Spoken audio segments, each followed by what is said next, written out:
Hello ಎಲ್ರಿಗೂ ನಮಸ್ಕಾರ. Welcome back to Pranjali Reddy YouTube channel. ಎಲ್ಲರೂ ಹೇಗಿದ್ದೀರಾ? ಐ ಹೋಪ್ ಎಲ್ಲರೂ ಚೆನ್ನಾಗಿದ್ದೀರಾ ಅನ್ಕೊತೀನಿ.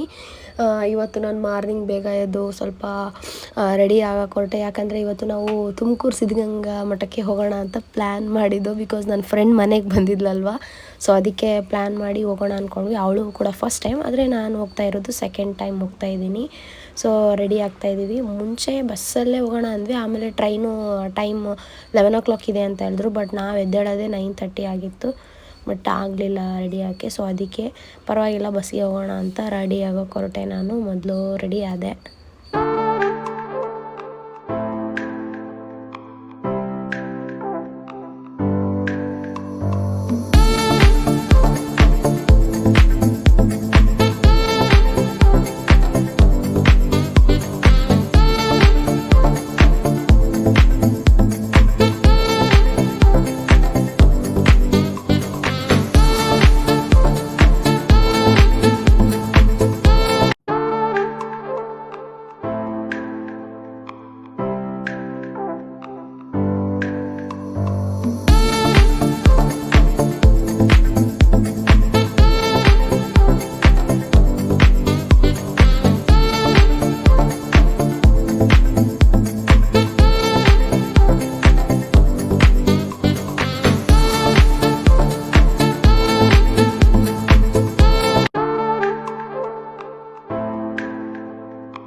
ಅಂತ ಹೊರಟ್ವಿ. ಬಿಕಾಸ್ ಬಸ್ ಸ್ಟ್ಯಾಂಡ್ಗೆ ಈಗ ಮೆಟ್ರೋದಲ್ಲಿ ಹೋದರೆ ಮತ್ತೆ ಇಳಿದು ಆ ಕಡೆ ಈ ಕಡೆ ಅಂತ ಟೈಮ್ ಆಗುತ್ತೆ ಅಂತ ಕ್ಯಾಬ್ ಬುಕ್ ಮಾಡಿದ್ವಿ. ಬರೋವರೆಗೂ ಸ್ವಲ್ಪ ವೇಟ್ ಮಾಡಿದ್ವಿ.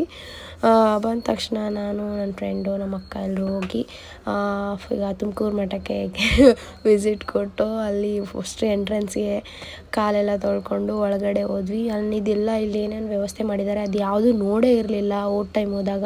ಬಟ್ ಈ ಟೈಮ್ ನೋಡೋಣ ಅಂತ ಫುಲ್ ರೆಡಿಯಾಗಿ ಹೋಗಿದ್ದೆ. ತುಂಬ ಚೆನ್ನಾಗಿದೆ ಮಾತ್ರ.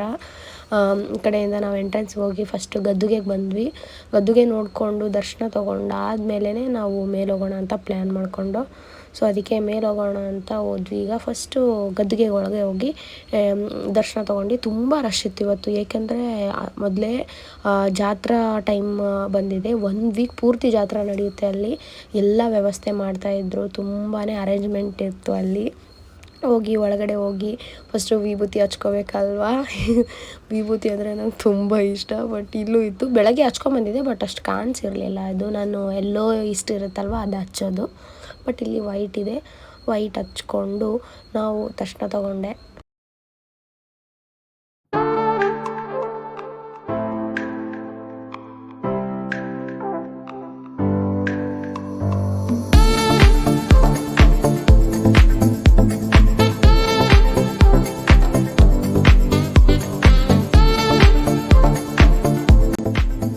ದರ್ಶನ ಮುಗಿಸ್ಕೊಂಡು ನಾವು ಬೆಟ್ಟ ಹತ್ತೋಣ ಅಂದ್ಕೊಂಡ್ವಿ. ತುಂಬ ಬಿಸಿಲಿತ್ತು ಗೈಸ್. ಯಾಕಂದರೆ ಕಾಲೆಲ್ಲ ಸುಡ್ತಾಯಿತ್ತು, ಚಪ್ಪಲಿ ಎಲ್ಲ ಅಲೋವಿಲ್ಲ ಅಲ್ಲಿ. ಇಷ್ಟು ಕಾಲು ಸುಡ್ತಾಯಿದ್ದೆ ಅಂದರೆ ಓಡ್ತಾ ಇದ್ದೆ ನಾನು. ಅಲ್ಲಿರೋರೆಲ್ಲ ಏನು ಕೊಡ್ತಾ ಇದ್ದಾಳೆ ಅನ್ಕೊತಾಯಿದ್ರು. ಆದರೂ ಕೂಡ ಬಿಸಿಲಲ್ಲಿ ಹತ್ತಿ ಫೈನಲಿ ನಾನು ಮೇಲೆ ಬಂದೆ. ಕಾಲು ತುಂಬಾ ಸುಡ್ತಾಯಿತ್ತು. ಬಿಸಿಲು ಇವಾಗಲೇ ಇಷ್ಟೊಂದಿದೆ, ಇನ್ನೂ ಮಾರ್ಚಲ್ಲಿ ಹೆಂಗಿರುತ್ತೋ ಗೊತ್ತಿಲ್ಲ. ಬಟ್ ಏನು ಮಾಡೋಕ್ಕಾಗಲ್ಲ, ಹತ್ತಲೇಬೇಕು, ಬಂದಿರೋದೇ ಹತ್ತಕ್ಕಲ್ವಾ. ಸೊ ಅದಕ್ಕೆ ಬೆಟ್ಟ ಹತ್ತಿ ಎಲ್ಲ ವ್ಯೂಸು ಕೂಡ ತುಂಬ ಚೆನ್ನಾಗಿತ್ತು ಮೇಲಿಂದ. ಅದೆಲ್ಲ ಒಂದು ಸ್ವಲ್ಪ ಕ್ಯಾಪ್ಚರ್ ಮಾಡಿಕೊಂಡು ನೋಡಿ ಒಳಗಡೆ ಹೋದೆ. ಒಳಗಡೆ ಹೋಗ್ತಾ ಅಂದರೆ ಜಾಸ್ತಿ ಮೇಲ್ಗಡೆ ಏನೂ ಅಷ್ಟು ಜನ ಇರಲಿಲ್ಲ. ಅಂದರೆ ಒಳಗಡೆ ಗದ್ದುಗೆ ಹತ್ರ ಜಾಸ್ತಿ ಜನ ಇದ್ದರು. ಮತ್ತು ಅಲ್ಲಿ ಅರೇಂಜ್ಮೆಂಟ್ ಇತ್ತಲ್ವ, ಅಲ್ಲಿ ಜಾಸ್ತಿ ಜನ ಇದ್ದರು.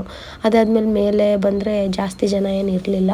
ಚೆನ್ನಾಗಿತ್ತು. ಯಾಕಂದರೆ ಟೈಮ್ ಬಂದಾಗ ತುಂಬ ರಶ್ ಇತ್ತು. ಈ ಟೈಮ್ ಆದರೂ ದರ್ಶನ ಸಿಗುತ್ತೆ ಅಂತ ಬಂದೆ. ದರ್ಶನ ಅಂತೂ ತುಂಬ ಚೆನ್ನಾಗಾಯಿತು. ದರ್ಶನ ಮಾಡಿಕೊಂಡು ನಾನು ಹೋಗಿದ್ದು ನೆಕ್ಸ್ಟ್ ಅಲ್ಲಿ ಮಂಜುನಾಥ ಟೆಂಪಲಲ್ಲಿ, ಅಲ್ಲೂ ಕೂಡ ಹೋಗಿ ದರ್ಶನ ಮುಗಿಸ್ಕೊಂಡೆ.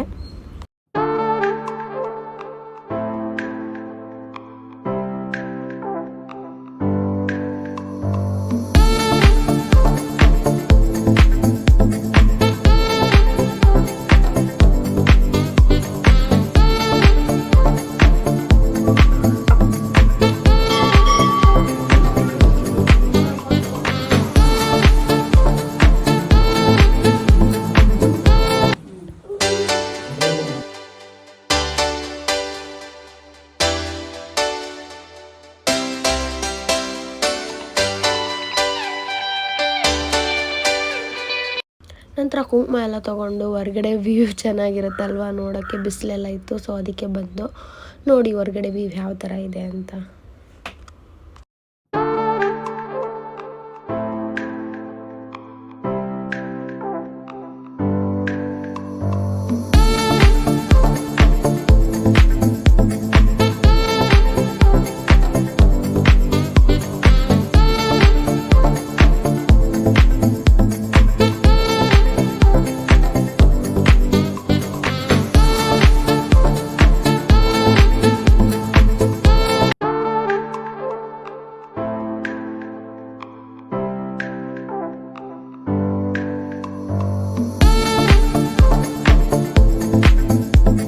ದರ್ಶನ ಮುಗಿಸ್ಕೊಂಡು ಕೆಳಗಡೆ ಇಳಿದು ಬಂದು ನಾವು ಹೋಗಿರೋದು ಇವಾಗ ಪ್ರಸಾದ ಮಾಡೋಕ್ಕೆ ಅಂತ ಹೊರಟ್ವಿ.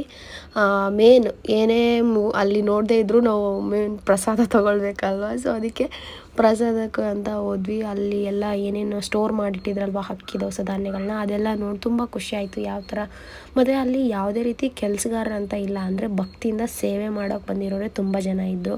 ಮತ್ತು ಆ ಮಕ್ಕಳು ನೋಡಿ ನಾನು ಕಲ್ತಿರೋ ಪಾಠ ಅಲ್ಲಿ ಹೋಗಿ ಅಂದರೆ, ನಾವು ಮನೇಲಿ ಎಷ್ಟೇ ಸರ್ತಿ ಊಟ ಆಗಲಿ ಏನೇ ಹಣ್ಣು ಪಣ್ಣು ಕೊಟ್ಟರೆ ನಾವು ಎಷ್ಟು ಇಗ್ನೋರ್ ಮಾಡ್ತೀವಿ, ಅದು ತಿನ್ನಬಾರ್ದು ಇದು ತಿನ್ನಬಾರ್ದು ನನ್ನ ಕೈಲಾಗಲ್ಲ ಅಂತ. ಬಟ್ ಅಲ್ಲಿ ಮಕ್ಕಳು ಬಾಳೆಹಣ್ಣು ಕೊಟ್ಟರೆ ಎಷ್ಟು ಮುಗೆ ಬಿದ್ದು ತಿಂತಾಯಿದ್ರು ಅಂದರೆ, ಅಲ್ಲಿ ನೋಡಿ ನಂಗೆ ಗೊತ್ತಾಯಿತು ಅಂದರೆ ನಾವು ಏನೇ ಇರಲಿ ನಮ್ಮ ಹತ್ರ ಅನ್ನಕ್ಕೆ ಮಾತ್ರ ಅಹಂಕಾರ ತೋರಿಸ್ಬಾರ್ದು. ಮತ್ತು ಯಾವುದೇ ಒಂದು ಕೊಟ್ಟರು ಕೂಡ, ಏನೇ ತಿನ್ನೋಕೆ ಕೊಟ್ಟರು ಅದ್ರ ಮೇಲೆ ಅಹಂಕಾರ ತೋರಿಸ್ದೆ ತಿನ್ನಬೇಕು ಅಂತ ಅಲ್ಲಿ ಗೊತ್ತಾಗಿದ್ದು ನನಗೆ. ಮಕ್ಕಳು ಕೂಡ ತುಂಬ ನಯ ನಾಜೂಕಿಂದ ಎಷ್ಟು ಸಭ್ಯತೆಯಿಂದ ನಡ್ಕೊಳ್ಳೋದಾಗಿರ್ಬೋದು, ಅವರು ಊಟ ಬಡಿಸೋ ರೀತಿ ತುಂಬಾ ಇಷ್ಟ ಆಯಿತು.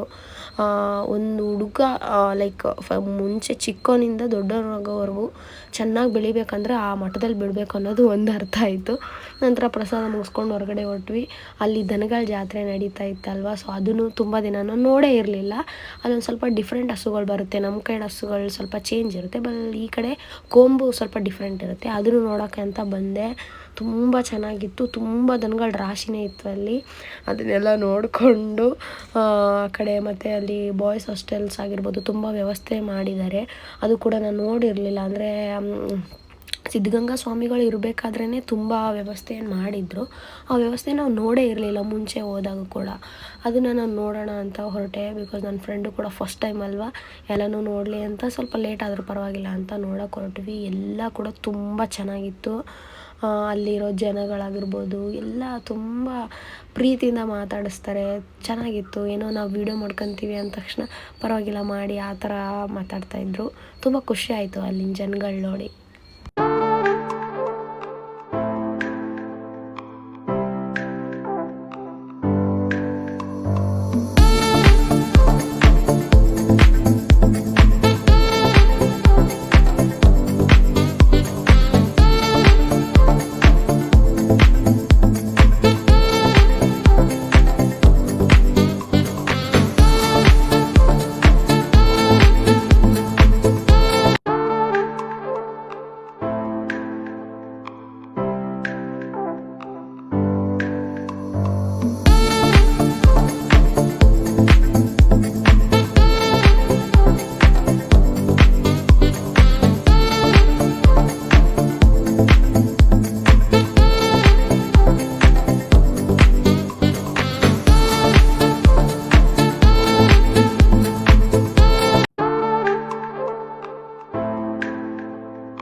ನಂತರ ಹಸು ಜಾತ್ರೆ ಮುಗಿಸ್ಕೊಂಡು ತುಂಬ ಸುಸ್ತಾಯಿತು.